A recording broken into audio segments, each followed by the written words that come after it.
Tesla's full self-driving is a work of engineering genius, and it's getting closer and closer to being able to replace human drivers, but it's not quite there yet. Here's a list of the top 20 things it needs to do better in order to be able to replace a human driver. Let's take a look.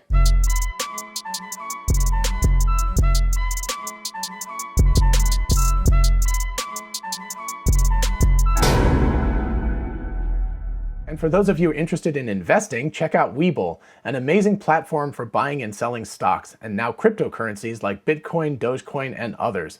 Open an account and get a free stock valued at up to $200, and fund your account and get another free stock valued at up to $1,600.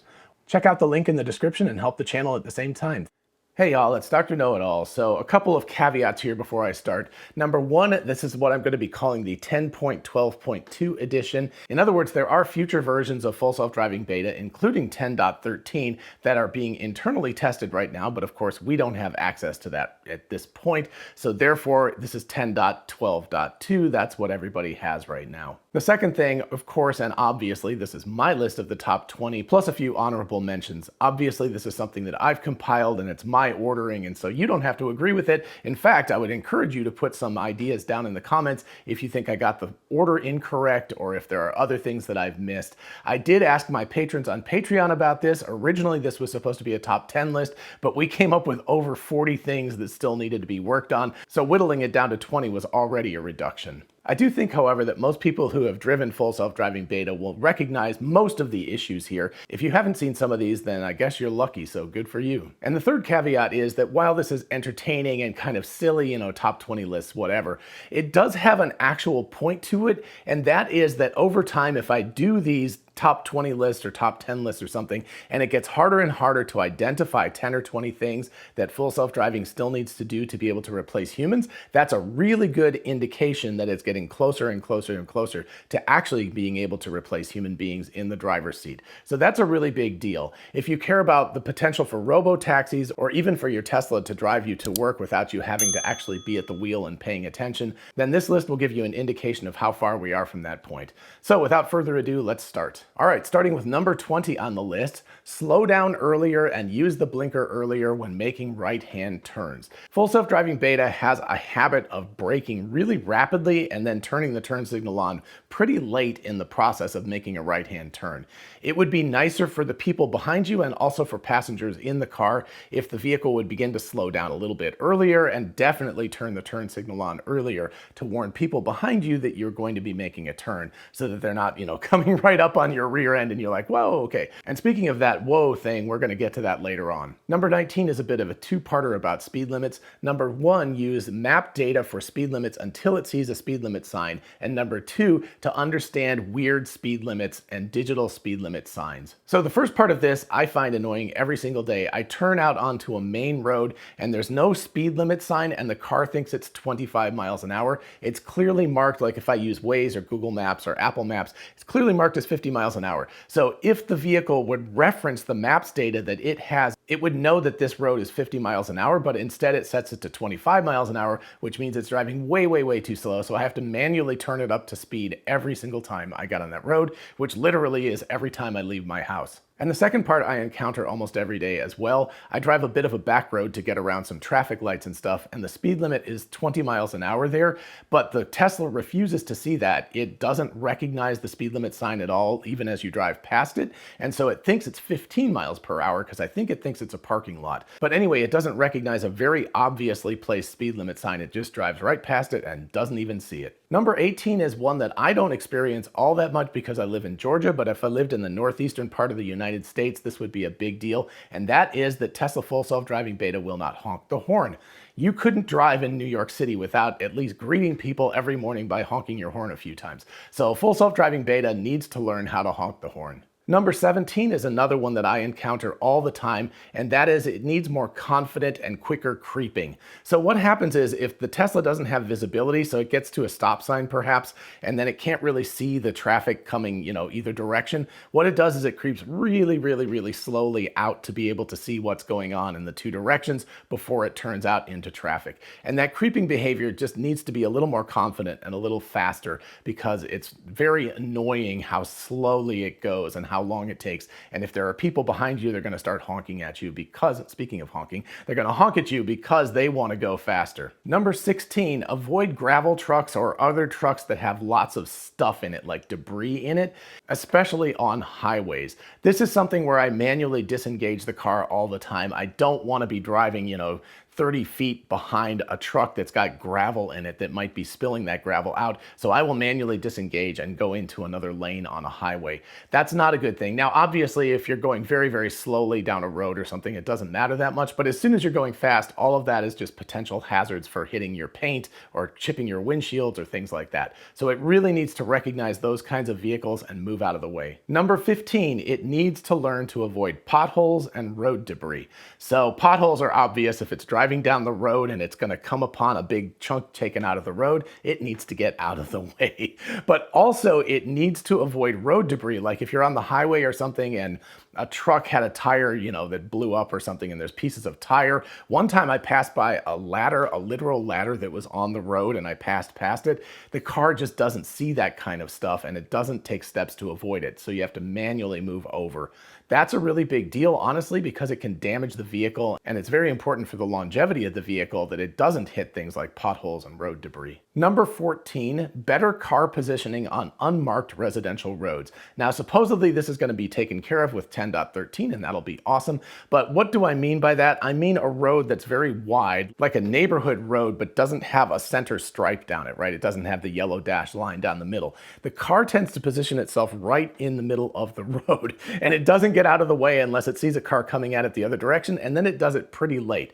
So it's kind of an annoying position where the car is. It's just not well positioned in terms of being safe, but at the same time staying out of the other person's lane. Keeping with residential roads, number 13, it needs bigger clearance around parked cars. So as it's driving, I know I just said it drives in the middle of the road, but it always tends to be a little bit too close to the right when it goes around parked cars. So, it needs to be a little more right biased as it's driving down a residential road, but as soon as it sees a parked car, it needs to move significantly over so that it's well out of the way. It always avoids the car, but it feels like it's so close that if somebody opened up the door or stepped out from behind the vehicle, it would be too close, and it's uncomfortable for me as a passenger to watch how close it drives around these cars. Number 12, it needs to merge better. In other words, it needs to merge sooner and more confidently. This is particularly true on the highway, and we're going to get to that in just a minute. But basically, if you're in a lane that's about to end and you need to move over, the car waits until the very, very last second and then merges into the other lane. It should do it as soon as possible. As soon as it knows that that lane is about to end, it needs to merge over, and it needs to do it more confidently and more smoothly. Number 11, and we had a bunch of names for this, baby on board mode or nitroglycerin mode or hot coffee mode. It needs to have an ultra gentle mode where you're carrying delicate things or delicate passengers or something like that, and it drives extra careful. Right now it has chill, standard, and advanced or assertive mode, and those really don't make any difference to the way it stops and starts. It's a little bit, but it's not enough. It needs to have sort of an ultra chill mode or baby on board mode or something like that. And the test would be if you could put a cup of coffee, without a lid on it, oh gosh, but something like that in your cup holder, and it would drive carefully enough that it wouldn't spill that cup of coffee as you were driving. That's the kind of mode you need. Just for special circumstances, and you would turn it on and off, obviously, and not drive that way all the time. But there are special circumstances where that would be really, really helpful. Number 10, the car needs to be able to get in and out of parking spots. That's a significant problem, right? You can't really have a full self-driving car if you have to manually park the car and pull out of the parking spot. Number 9, and this is a really big deal if it's a robo-taxi, is the vehicle needs to pull over when you reach your destination. Currently what it does is it just goes approaching end of full self-driving, we're at our destination, and then it just sort of stops in the road if you don't do anything, like in the road. It doesn't pull over. So it needs to go like reaching the end of our journey and then actually pull as far to the right as possible and park. Number 8, slow down for railroad crossings and for speed bumps. This is a big deal, not just for passenger comfort, but also for the longevity of your car. I've had to slow down at the very last minute for speed bumps and for railroad crossings, or else the car was just going to go, launch itself and fly over these things. So it really needs to understand that it has to slow down significantly for both of those types of obstacles on the road. And speaking of passenger comfort, I said I was going to get back around to this. Number 7, do not scare the passengers. No phantom braking, no jerky turns, no sudden lateral movements like and ideally it would be really great if it would announce its intentions, even potentially verbally, like a ding or something like that before it was about to shift lanes, or saying I'm about to make a maneuver or something along those lines. Some sort of way of letting people know ahead of time what's about to happen if it's out of the ordinary. Number 6, and James Law is going to appreciate this one, move over and slow down for stopped and especially for emergency vehicles. That's actually the law. What needs to happen for you as a human driver too is if you see especially an emergency vehicle, but even a stopped vehicle on the side of the road, you need to slow down and then, if possible, move over into the other lane. That's really important for reducing the potential for traffic fatalities and injuries, because if you drive past somebody who's stopped, or especially an emergency vehicle at very high speeds, particularly on highways and things like that, if the person steps out or if your car, maneuvers slightly wrong or something, you can easily injure or kill somebody. So this is a really big deal. And speaking of moving over, number 5, get out of the way of people, dogs, and bicycles much, much sooner and make your intentions clear. I'm talking about full self-driving, making its intentions clear. So what happens currently is if you're driving in a residential neighborhood and people are out walking their dogs or taking a walk or something like that, the car is just barreling along straight at them, and you see the little blue thing and it'll make like a little bump, so you know it's going to get out of the way, but I almost always disengage because the person starts looking at me like, holy crap, you're about to hit me, because I'm coming straight at them. And so it should move over and clearly signal its intention to the pedestrian that you are getting out of the way much, much sooner than it does. That's very important for public safety and comfort. And getting down to it now, number 4, it needs to handle complex left-hand turns.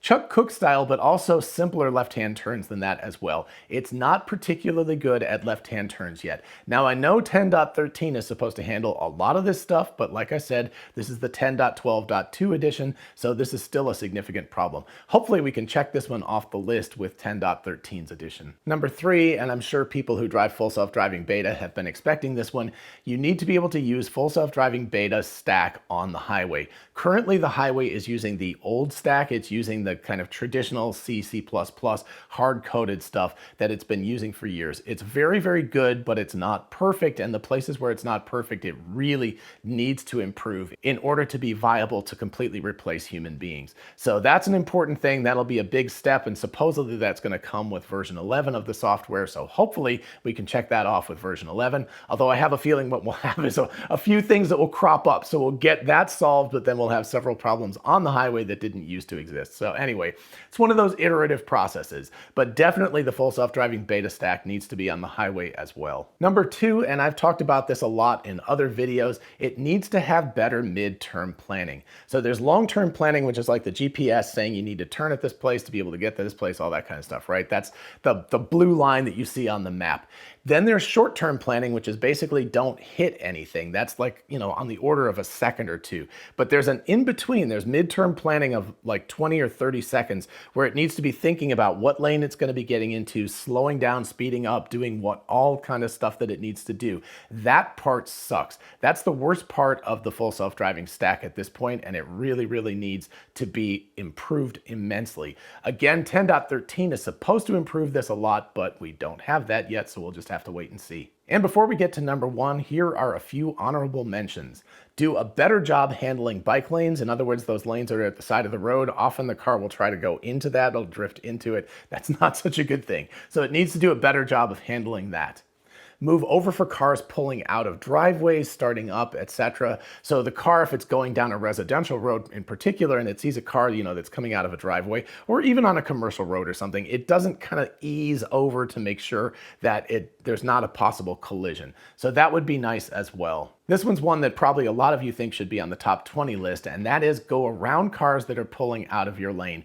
Don't stop. So what often happens is the Tesla is coming up on the back of another car, which has a turn signal on, and they're moving into another lane, and the car will go, instead of just kind of easing around it and continuing on, it'll be like, right in the middle of the road and slow down a lot or even stop before it continues on. It needs to get better at that and more human. Also, it needs to learn how to pass slow traffic on 2-lane roads. That's going to be a big deal. I don't think that's going to happen for quite a while. But, if you get stuck behind a tractor or something like that going 20 miles an hour, it's going to be a very frustrating experience if you're riding in a robo-taxi that won't get around that thing. So at least for ultra slow traffic, it really needs to figure out how to pass on a 2-lane road. I know that's a very dangerous thing, and it's something that, you don't let your 15-year-old with a learner's permit do yet. But eventually it is going to have to graduate and learn how to do that in order to do full self-driving. Also, it needs to slow down sooner and smoother for red lights on high-speed roads. So those back roads with like 55-mile-an-hour speed limits or something, the light turns red, you see that the light turns red,